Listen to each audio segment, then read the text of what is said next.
My name is W. Earl Bledsoe. I serve as the resident bishop of the New Mexico Conference of the United Methodist Church, as well as the Northwest Texas Conference. You know, I want to say a word of commendation to both of these foundations, the Texas Methodist Foundation and the New Mexico Conference Foundation, for looking and finding ways by which they can work together to accomplish God's appointed dreams for the churches in our conference.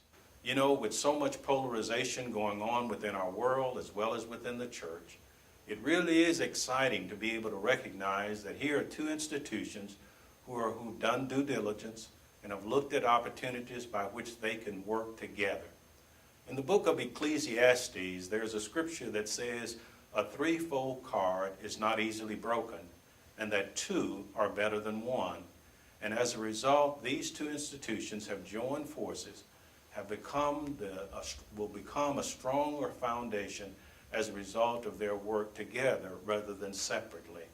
I want to thank the trustees for the work that they've accomplished over this past year, and not only looking at the various institutions, but also the hard work that it takes to be able to bring two foundations into one.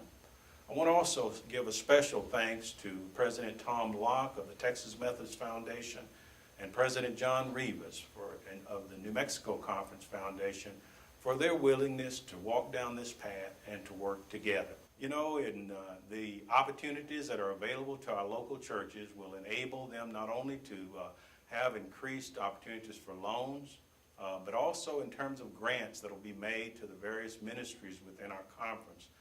The opportunity to have leadership development with both clergy and laity.